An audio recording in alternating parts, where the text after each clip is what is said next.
l'Euphrate au sud-est de la Turquie, tel qu'en sa légende. Source de vie et de fertilité depuis des temps immémoriaux, le fleuve éternel poursuit impavide son voyage vers la Mésopotamie. C'est là, au bord de l'Euphrate, que commence cette histoire.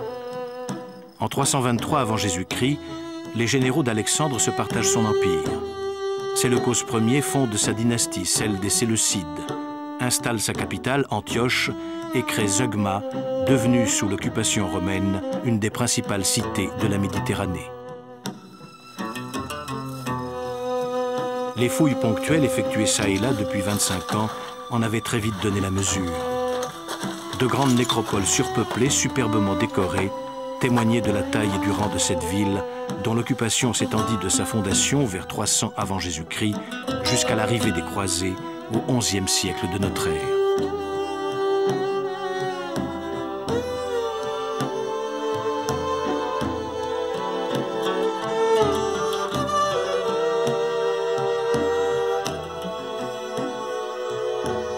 Depuis, dissimulé sous des mètres de terre, Zeugma semblait attendre patiemment son heure, quand la construction d'un barrage à 500 mètres en aval sonna brusquement le réveil. En 1994, l'archéologue David Kennedy lance un cri d'alarme. Quand les travaux du barrage de Birecik seront achevés, la vieille cité de Zeugma disparaîtra à jamais sous les eaux du lac de retenue. Les fouilles commencent dès l'année suivante, sous la direction de Catherine Abadi-Rénal. Dans la précipitation, des noms, des visages, des trésors de mémoire se bousculent à la lumière.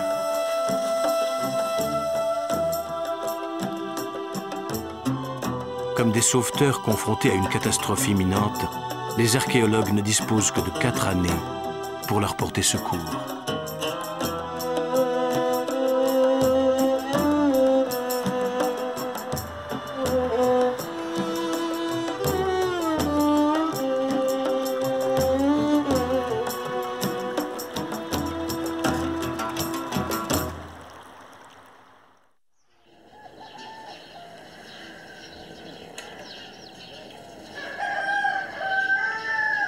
Écrasé par la silhouette gigantesque du barrage, Belkis est un village en sursis. Dans 6 mois, il sera englouti. En cet automne 1999, la mission d'urgence, composée de scientifiques turcs et français, vient d'y installer son camp de base pour sa 4e et ultime campagne de fouilles. Archéologues, épigraphistes, géophysiciens, topographes se lancent dans la dernière ligne droite. Dans l'Antiquité, Zeugma réunissait 2 cités jumelles situées de chaque côté de l'Euphrate. Séleucie, implantée sur les collines de la rive droite, et Apamée, dans la plaine d'en face. Priorité est évidemment donnée aux parties du site qui seront immergées. Apamée dans sa totalité et Séleucie pour le 5e de sa superficie. La mission s'est ainsi organisée en 2 équipes. Conduite par Justine Gabory, la première rejoint le site d'Apamée en traversant le fleuve à l'endroit où jadis se situait le pont, probablement un simple pont de bateau, qui fit la fortune de la ville et lui donna son nom. En grec, Zeugma signifie en effet le lien ou le pont. Situé au carrefour des plus grandes routes commerciales entre l'Orient et l'Occident, Zeugma reliait la Méditerranée à la Mésopotamie et l'Asie. D'Apamée, une route menait à l'ouest vers l'Iran, puis la Chine. Une autre au sud conduisait en Inde. La fameuse route de la soie traversait ainsi l'Euphrate à Zeugma. Comme toutes les villes conçues sur le modèle hellénistique, Apamée était entourée d'un mur d'enceinte dont les archéologues ont mis au jour de nombreux fragments.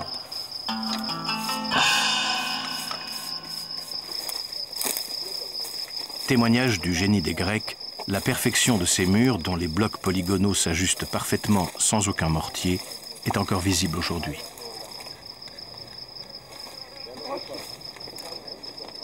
Quand les colons macédoniens s'installent, ils font des remparts très résistants. Et sur tout l'empire séleucide, on a, le long des rives de l'Euphrate, des villes avec des remparts impressionnants pour tenir le territoire.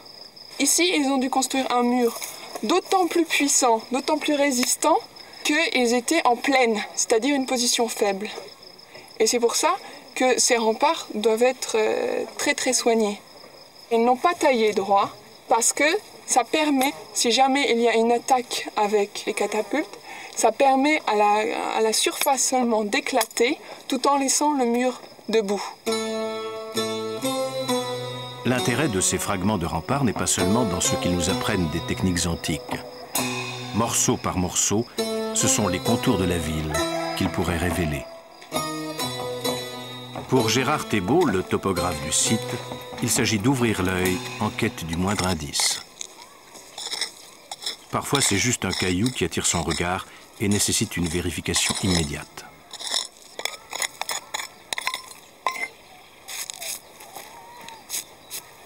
Chaque fragment de mur mis au jour est reporté sur un plan comme autant de pièces de puzzle. Ici, les vestiges d'une tour circulaire. Là, un angle droit, sans doute celui d'une tour rectangulaire. Tiens, ce sont probablement des blocs de réemploi, de réutilisation. Aux difficultés naturelles de la recherche vient s'ajouter l'intervention des hommes qui ont parfois réutilisé les pierres du mur pour d'autres usages. La prospection se déroule en effet sur des terres agricoles que les propriétaires vont devoir bientôt quitter. Malgré la tension et la détresse des habitants, les archéologues ont pu apprécier leur hospitalité. Bien accueillis, ils ont même bénéficié d'informations particulièrement intéressantes. Ces renseignements, immédiatement traités, ont parfois permis de gagner ce qui manque le plus sur les fouilles d'urgence, le temps.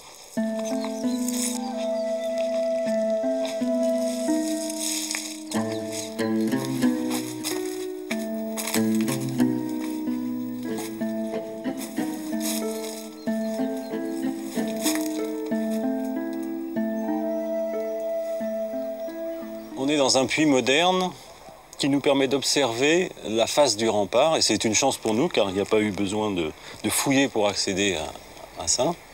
C'est un rempart qui est très long, qui est très costaud. Hein, il fait 3,50 m d'épaisseur, donc c'est quelque chose de fort au niveau défensif. Ça montre effectivement qu'il entourait une ville très importante. Les informations éparses recueillies sur le terrain sont bientôt regroupées pour tenter de saisir la physionomie de la ville d'Apamée avant que ces vestiges ne soient définitivement engloutis. Sur le papier, les fragments retrouvés sont reliés entre eux afin d'établir le tracé de l'enceinte dont la sophistication surprend le topographe. Témoin de l'art des fortifications de la période hellénistique, un rempart en chevron, qui ne laissait aucun angle mort, ponctué de tours rectangulaires, finit par se dessiner.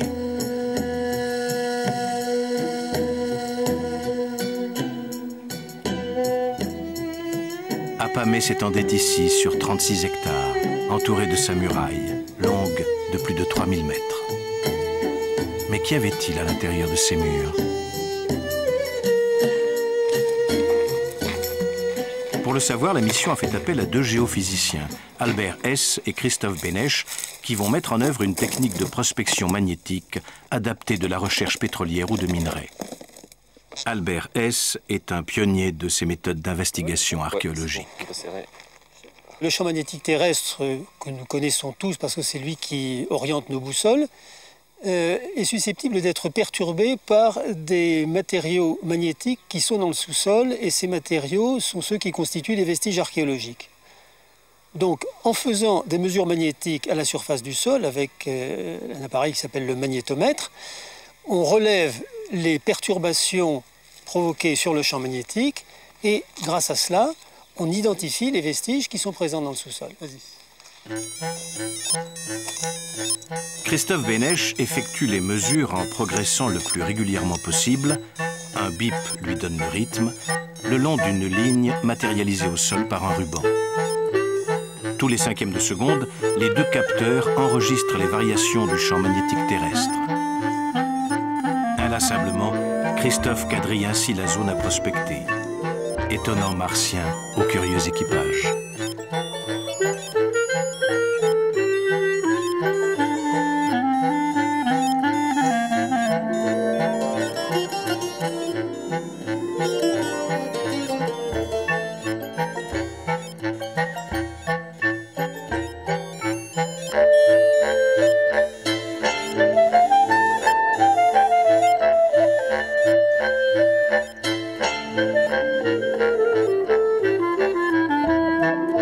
fin de chaque journée, les mesures effectuées par le magnétomètre sont transmises à l'ordinateur pour y être traitées. Les images obtenues sont exceptionnelles. Enfouies parfois jusqu'à 3 mètres de profondeur, la muraille et ses tours apparaissent sur l'écran, comme en négatif. Et bientôt la ville elle-même, avec ses rues, ses quartiers, ses îlots d'habitation. Et on a les murs des maisons là qui apparaissent bien en blanc, parallèles à la rue. Le travail de la mission est ainsi une véritable course de relais. Le géophysicien détermine les zones à prospecter avec les archéologues. Petit à petit, ces réunions de synthèse permettent de reconstituer le puzzle. 8 chantiers archéologiques répartis sur la surface du site auront suffi pour recomposer l'ensemble de la cité.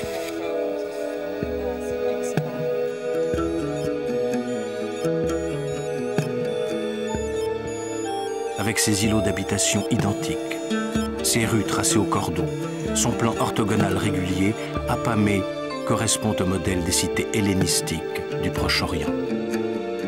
Plus de 2000 ans après son déclin et juste avant son naufrage définitif, les archéologues la font ressurgir au plus intime de ce qu'elle fut.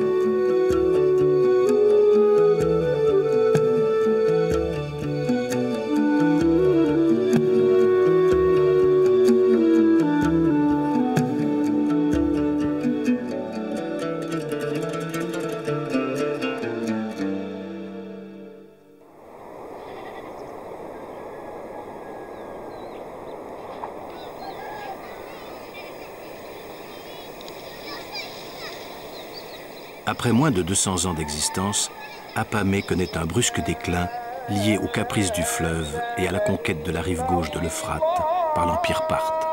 En face, sur la rive droite, sa jumelle, Séleucie Zeugma, entre au contraire avec l'occupation romaine dans une période florissante.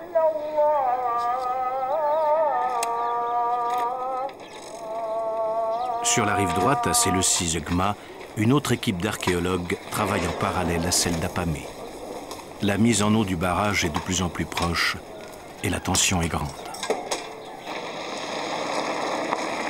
Responsable du côté français de l'ensemble de la mission financée par le ministère des Affaires étrangères, Catherine Abadi-Reynal a effectué un travail de reconnaissance dès 1995. La dimension du site de Séleucie Zeugma, 75 hectares, ne permet pas, là non plus, compte tenu de l'urgence, d'envisager une fouille exhaustive. Séleucie étant implantée sur une série de collines, l'attention des archéologues se porte en priorité sur la partie basse du site. Environ 15 hectares qui seront engloutis par le lac de retenue du barrage. Catherine Abadi-Reynal a choisi l'emplacement d'une série de sondages. À l'est, un nouveau chantier vient de s'ouvrir. L'objectif, comme sur l'ensemble du site, n'est pas d'essayer de sauver tel ou tel monument, mais de comprendre l'agencement de la ville et l'histoire de son urbanisation.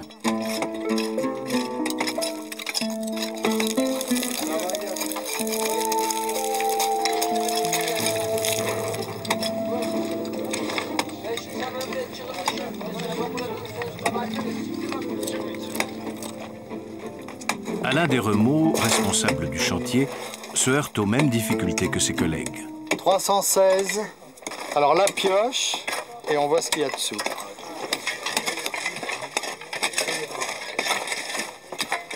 En 1000 ans d'existence, Séleucie Zeugma a été maintes fois remodelé. Le résultat est un millefeuille architectural empilant les différentes périodes, hellénistiques, romaines, byzantines, en un véritable casse-tête.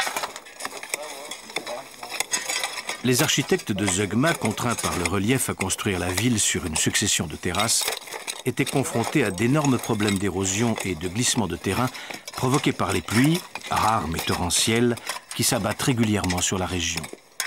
Les effets de ces catastrophes à répétition sont encore visibles aujourd'hui dès que les archéologues commencent à creuser.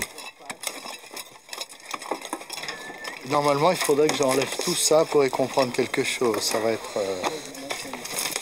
un énorme travail, si on y arrive.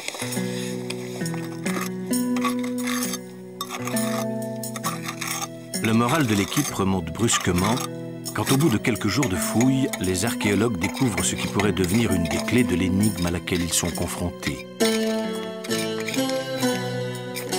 Enfoui au plus profond, un réseau de canalisation se révèle fort bien conservé. Toutes ces canalisations semblent organisées selon un axe commun qu'il s'agit d'explorer rapidement. En suivant un de ces conduits qu'il vient de mettre au jour, Daniel Frascon a découvert un accès à ce réseau. Voilà, c'est le passage. Tu vois, il y a un égout qui descend à l'inverse de la pente. Ah, oui. c'est étroit. Ben oui, c'est étroit, mais on passe. Hein. Il n'est pas bien large, mais bon.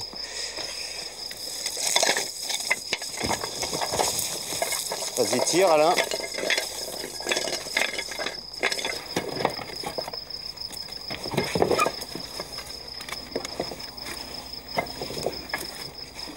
Bah vas-y, c'est bon là. Donc tu prends ton temps, hein, tu ne précipites pas les mouvements. Voilà, là, le prochain barreau, il n'y a pas la paroi. Donc tu vas avoir le pied dans le vide, si tu veux, par rapport au barreau. Voilà, très bien. Voilà. Attention à ta tête. Tu as vu la longueur? C'est incroyable. Tu as vu les parois? C'est quand même quelque chose, non? Regarde.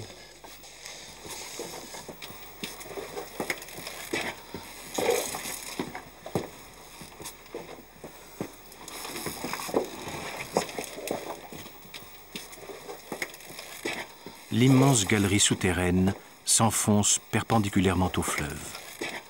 Large d'environ 1,50 m pour une hauteur parfois supérieure à 3,50 m, elle est entièrement façonnée de blocs calibrés, caractéristiques de la période hellénistique. La perfection de l'ouvrage est extraordinaire. Sur le bord, à 1 mètre du sol, un trottoir de circulation permettait un nettoyage aisé de ce qui était à l'évidence un égout. La solution des urbanistes de l'Antiquité pour résoudre non seulement le problème de l'évacuation des eaux usées, mais aussi celui des pluies diluviennes qui menaçaient la ville. Et ici, tu vois, l'axe de circulation des gens qui allaient curer l'égout. Ils étaient ici, tu vois. Et puis après, ils pouvaient pousser tout ce qu'il y avait au fond de l'égout. Quand ça se bouchait à un endroit, ils pouvaient repousser un peu plus loin et puis déboucher l'égout, puisque c'était quand même vital d'avoir un égout qui fonctionne bien, quoi. Ouais. Les deux archéologues remontent l'égout sur 750 mètres. Parfaitement intact, il pourrait encore servir aujourd'hui. C'est extraordinaire de précision et les blocs sont tous calibrés.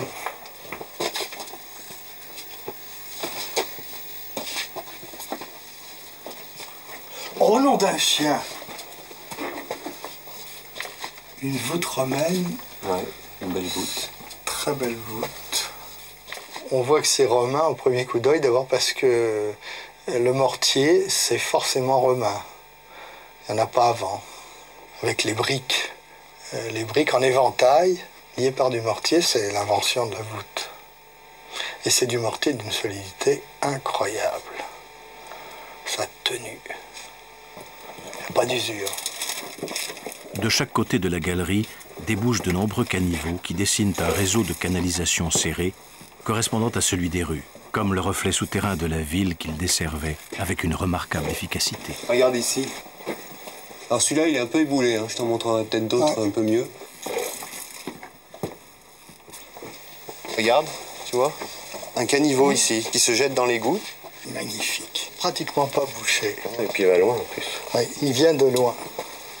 Il faudrait rendre la topo pour savoir d'où il vient. Ce serait très important. C'est pas évident là-dedans, mais c'est vrai que tu vois, il se jette ici, et puis il va se jeter côté de l'Euphrate, hein, avec l'égout qui descend par là-bas. Non, il faut savoir d'où il vient.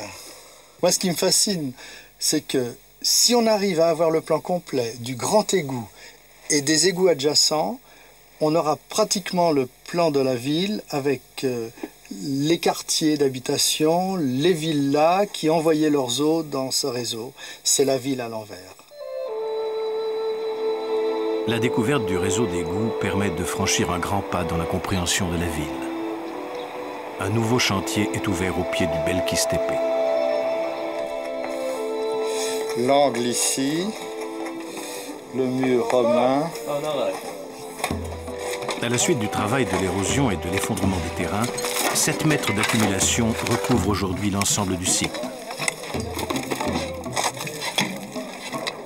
À chaque fois, ce sont des tonnes de sédiments qu'il faut déplacer.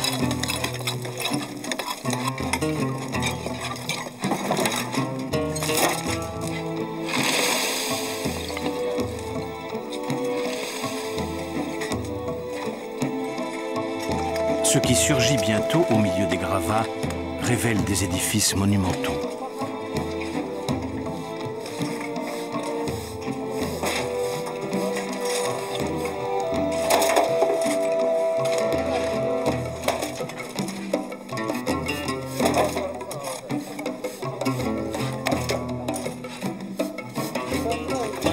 Immenses colonnes de pierre, murs imposants, frontons, corniches aux frises sculptées, bousculades de chapiteaux laissent imaginer la qualité des bâtiments enfouis et la beauté de Zeugma accrochée à ces collines dominant l'Euphrate. Au-dessus du chantier, ces collines gardent aujourd'hui encore l'image fantôme de la magnificence de la ville. Ici, un temple avec ses bâtiments annexes. Là, un stade que l'on croirait imprimé sur le sol. Plus loin, l'Agora, la grande place où se réunissait probablement, colorée et fort animée, une population cosmopolite qui devait se retrouver le soir venu sur les gradins du théâtre. En amont du fleuve, des carrières de pierre où les architectes de Zeugma venaient s'approvisionner conservent sur leurs parois des petites stèles sculptées en remerciement aux dieux.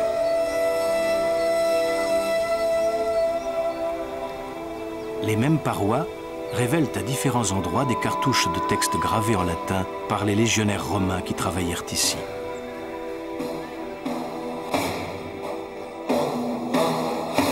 Pendant 200 ans, au cours des 1er et 2e siècles de notre ère, la Légion 4 Sitica, une des 30 légions de l'Empire, fut cantonnée à Zeugma. 5000 soldats qui contribuèrent largement à la prospérité économique de la ville. Zeugma était alors suffisamment riche pour frapper sa propre monnaie, ornée de son symbole, le Belkis Tépé, surmonté de son sanctuaire.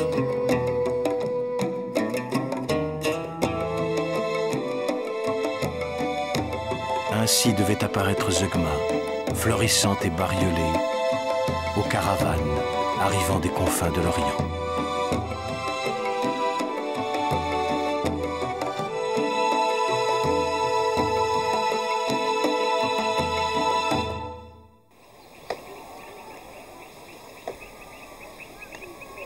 Avril 2000.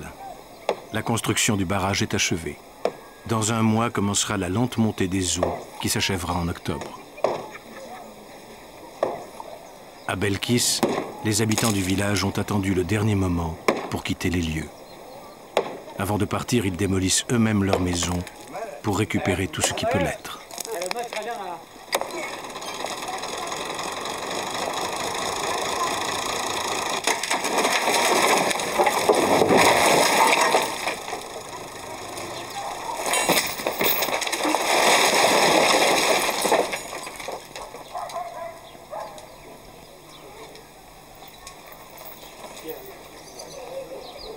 Les villageois vont se disperser. Certains ont construit des baraques de fortune en attendant les nouveaux logements promis par l'État.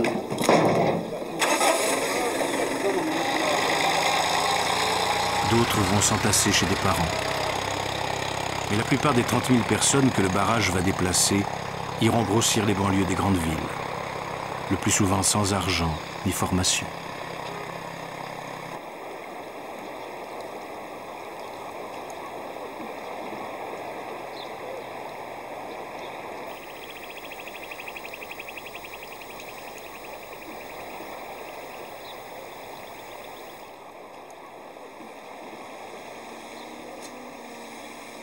Pendant l'hiver, les archéologues turcs ont poursuivi malgré tout leurs travaux sur le site de Zeugma en étendant leurs recherches vers l'ouest.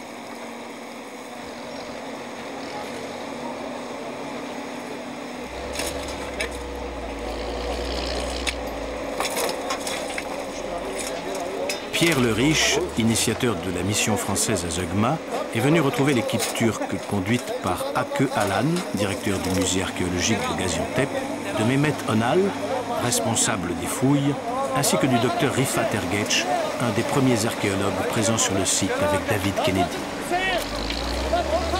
Le temps se compte maintenant en jours et les archéologues ont décidé d'utiliser des engins de travaux publics mis à leur disposition par les constructeurs du barrage. La puissance de ces machines nécessite évidemment d'infinies précautions.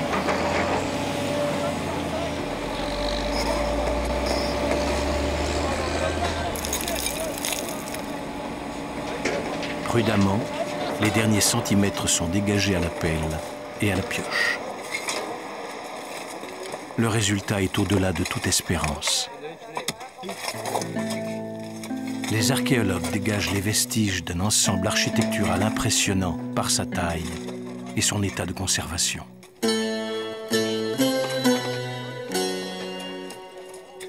Ces ruines sont celles d'une riche demeure romaine.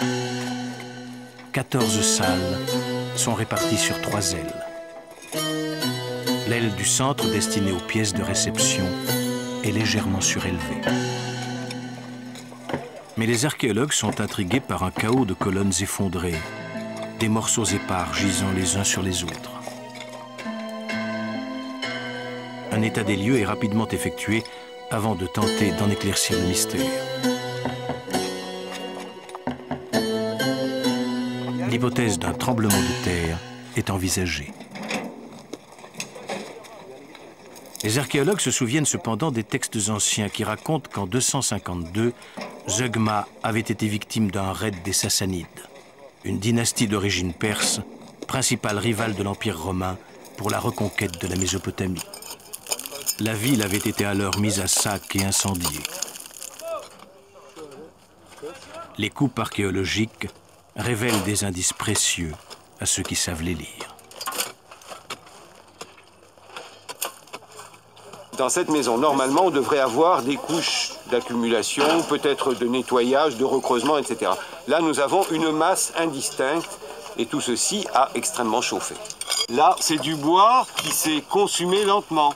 Il est carbonisé. Là, c'est de la pierre qui est redevenue de la chaux, ici. Ensuite, vous avez une zone rouge. Ça a rougi. Ça, c'est du charbon.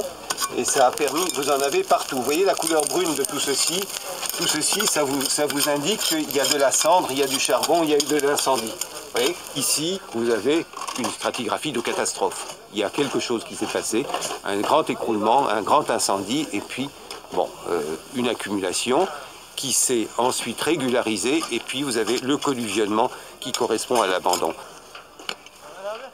Raid guerrier ou tremblement de terre? Peut-être les deux.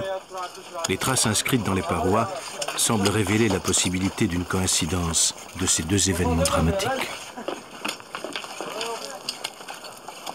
En achevant le dégagement de ces terres éboulées, les ouvriers font une découverte qui paraît confirmer la date de la catastrophe. Des pièces de monnaie apparaissent au milieu des gravats. Frappées à l'emblème de la ville, elles présentent l'effigie de Philippe l'Arabe, qui devint empereur de Rome en 244, quelques années avant le raid des Sassanides sur Zeugma. Malgré le pillage que l'on peut imaginer, les déblais de la villa révèlent d'autres trésors, des terres cuites et des bronzes en particulier.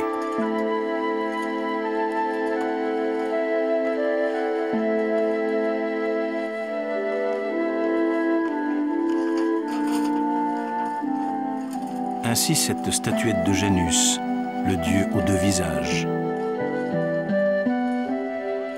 Cette lampe à huile représentant le visage d'un Nubien.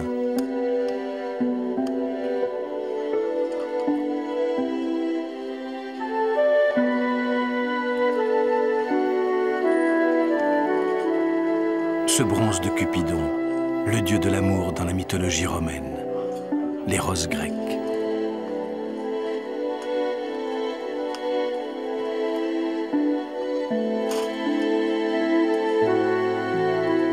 Ou cet Apollon, dieu de la lumière, idéal grec de la beauté.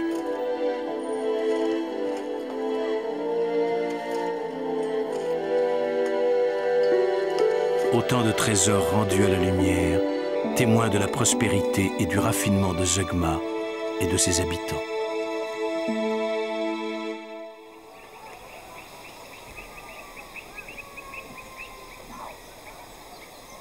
Étrange destin que celui de cette maison mise à sac, incendiée, ensevelie dans une gangue de boue et qui, tout juste sortie d'un oubli bimillénaire, va finir noyée au fond d'un lac artificiel. Les ouvriers ont entrepris de dégager les murs de la croûte de boue qui les recouvre et qui a miraculeusement protégé les peintures.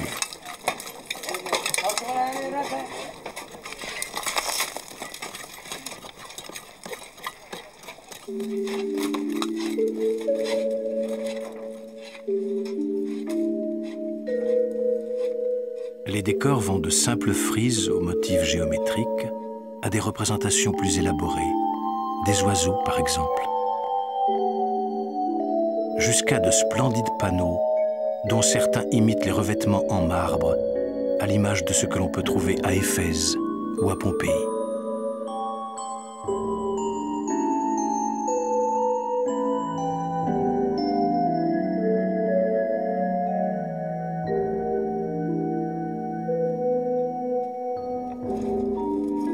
Au total, 250 mètres carrés de peinture murale ont été découverts sur le site de la villa. À l'air, les peintures deviennent très fragiles. Les restaurateurs, méticuleusement, les consolident avant qu'elles ne soient déposées, transportées et mises à l'abri.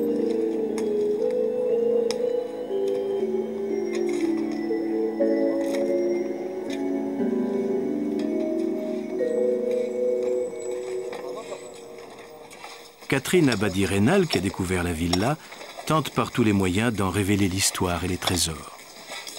Le raffinement des peintures murales lui fait imaginer celui des mosaïques qui devaient recouvrir le sol.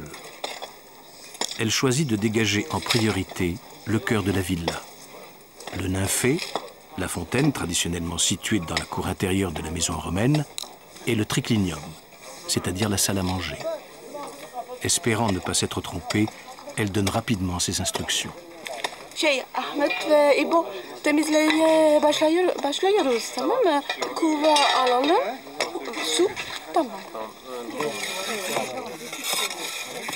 Dans le mélange de terre et de cendres qui recouvre le sol, les ouvriers trouvent à nouveau des pièces de monnaie et des clous de charpente. Oh, voilà tous les clous de la charpente qui sont en train de sortir. C'est une chance pour nous qu'il y ait eu cet incendie qui a clos définitivement le fonctionnement de la maison. Et c'est aussi une chance pour nous, quand même, qu'il n'y ait pas eu de réinstallation, en tout cas lourde, sur la maison. Donc la maison a été recouverte très rapidement par les terres qui sont descendues des collines au-dessus. Ça a scellé la maison et c'est ça qui explique le bon état de conservation et l'élévation des murs de cette maison.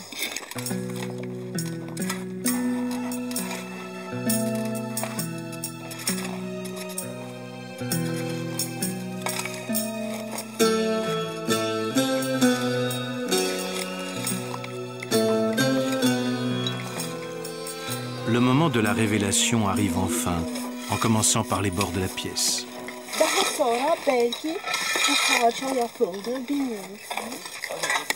La mosaïque apparaît aussitôt d'une très grande qualité technique. L'extrême finesse de ses tesselles, dessinant de riches bordures aux figures géométriques. Mais l'équipe n'est pas au bout de ses surprises.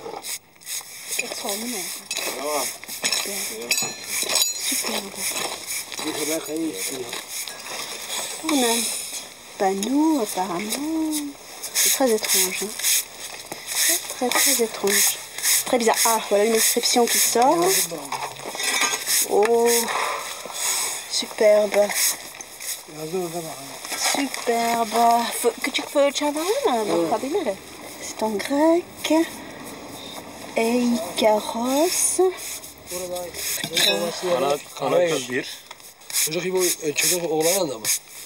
Phasiphae, autre personnage mythologique. de cette mosaïque. Ah, c'est super. Fatih. Evet, o da evet.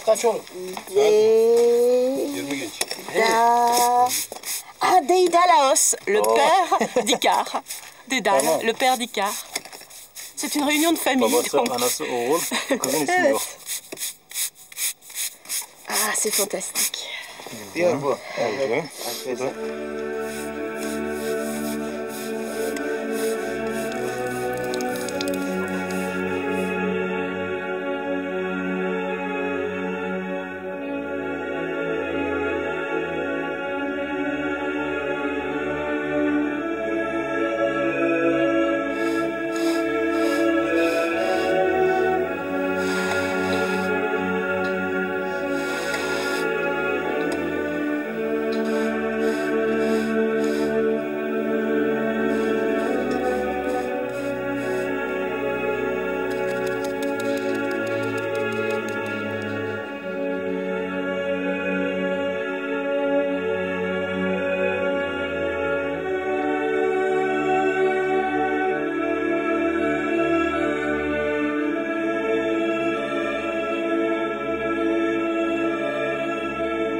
Je pensais qu'elle était belle, mais à ce point-là, non. Ce qui est frappant, c'est vraiment la richesse des couleurs. Ne serait-ce que toute la gamme des verts au bleu et l'expression des personnages avec, je sais pas, le vieillard, les belles jeunes femmes. C'est extrêmement riche, vraiment. C'est magnifique. Magnifique.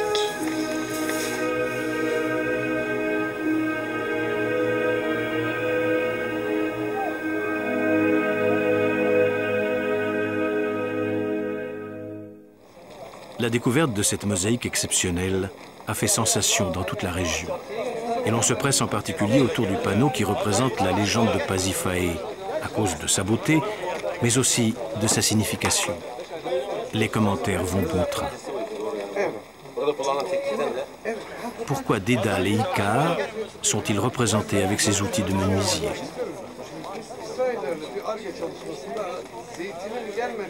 Et que signifie cette tête de vache à terre, touchée par la flèche de l'amour? Alerté par Catherine Abadie-Rénal, Jean-Pierre Darmon, un des meilleurs experts internationaux des mosaïques antiques, arrive sur les lieux pour effectuer un examen plus approfondi du chef-d'œuvre. Pasiphae, Icare, Dédale.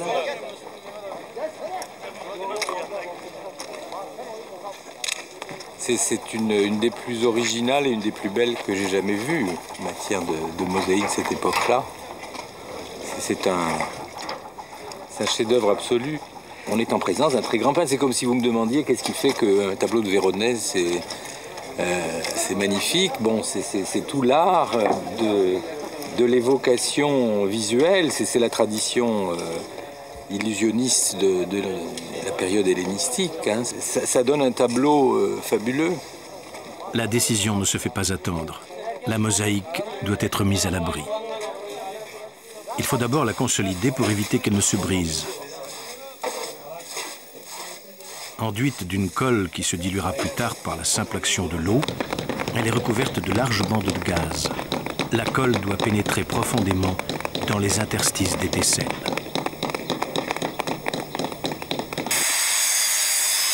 Après séchage, il faut malheureusement se résoudre à découper la mosaïque en panneaux aisément transportables.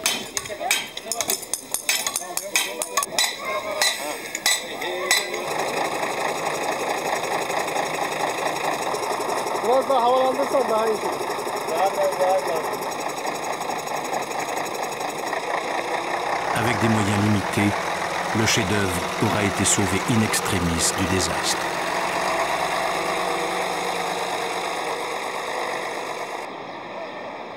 Transportée à la capitale régionale voisine, Gaziantep, vers le musée archéologique, la mosaïque est sans doute appelée à en devenir un des joyaux. Après quelques heures de restauration sommaire, Jean-Pierre Darmon peut entreprendre une première analyse.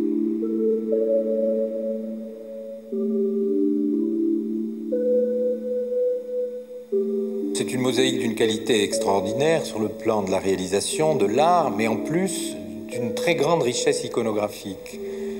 C'est l'illustration d'un récit mythologique où Pasiphaé, reine de Crète, femme du roi Minos, tombe éperdument amoureuse d'un taureau pour obtenir de satisfaire cette passion. Pasiphaé est obligée de faire appel à l'ingéniosité de Dédale, qui est un artisan, un démiurge, qui connaît toutes les techniques pour trouver un subterfuge. Il s'agit de construire une vache de bois dans laquelle Pasiphaé va se mettre pour recevoir la semence du taureau.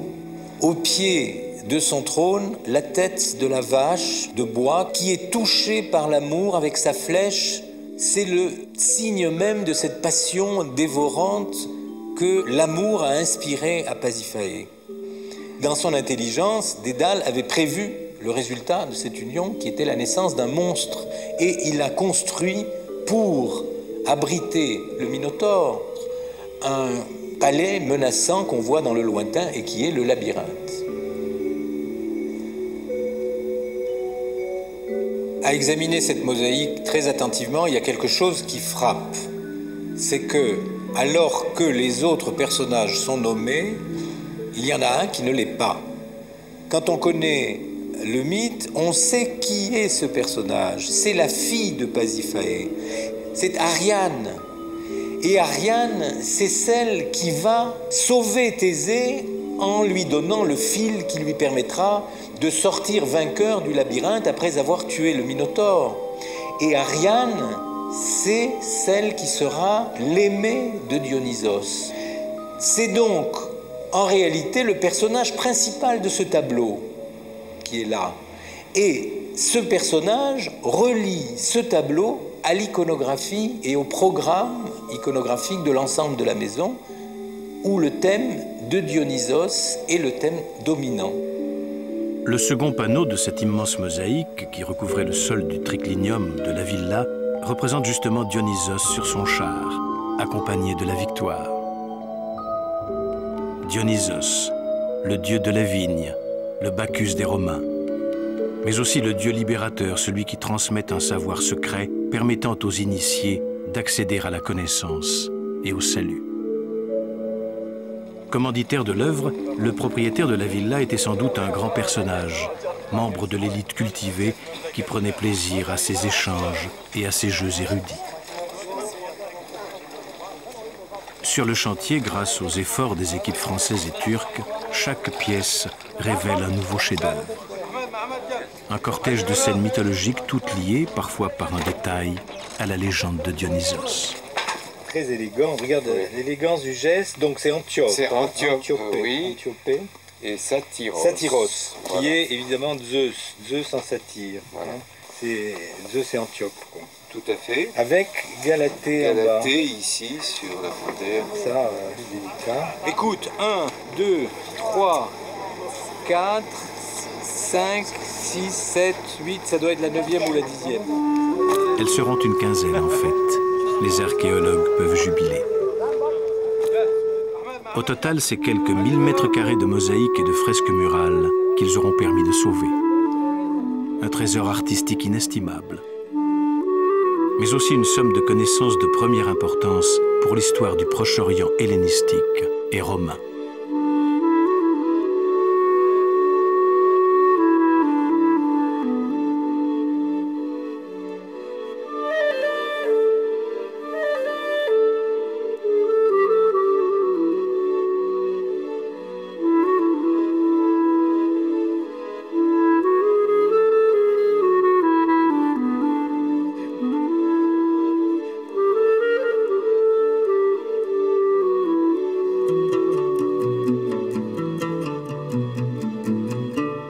Cette ville-là, miraculeusement conservée, s'inscrit déjà parmi les plus belles découvertes archéologiques de ces dernières années.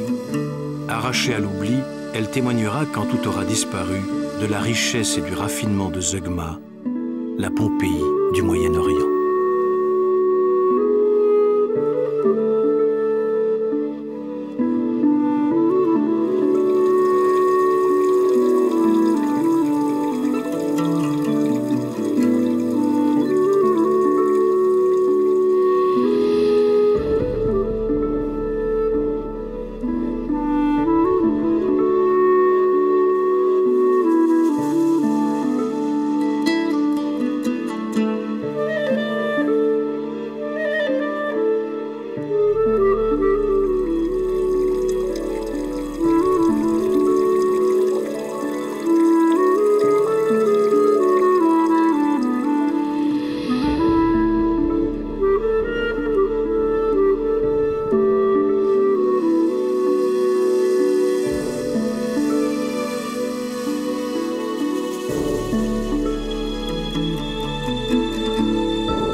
Durant 5 ans, une poignée d'archéologues a tenté l'impossible.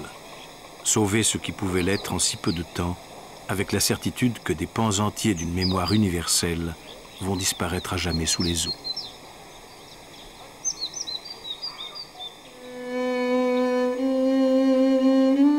Une fois fermées les vannes du barrage, un lac artificiel engloutira lentement la vallée, dissoudra les peintures, dispersera les tesselles des mosaïques que la terre avait su protéger pendant près de 20 siècles.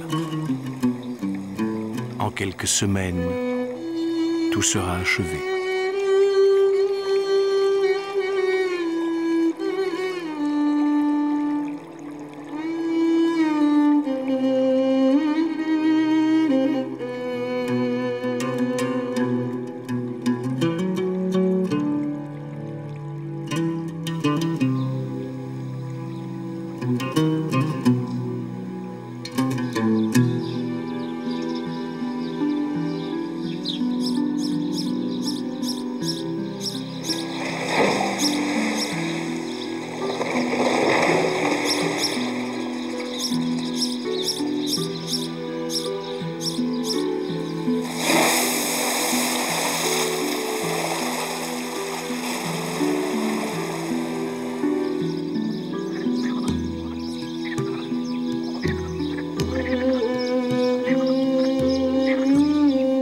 Alertés par l'exceptionnelle richesse des découvertes réalisées à Zeugma, d'autres archéologues prendront demain le relais pour étendre les fouilles aux collines demeurées hors de l'eau. Mais pourquoi aura-t-il fallu attendre ce désastre? Pour quelle raison n'a-t-on pas réagi quand s'est dessiné le projet de barrage, il y a 20 ans de cela? Car ce n'est pas le barrage lui-même qui est en cause, il constitue sans doute un progrès nécessaire. Ce qui demeurera à jamais indéfendable, c'est la destruction d'une partie du patrimoine de l'humanité. La perte irrémédiable d'un passé commun. Au nom de quel avenir justifié le sacrifice de la mémoire.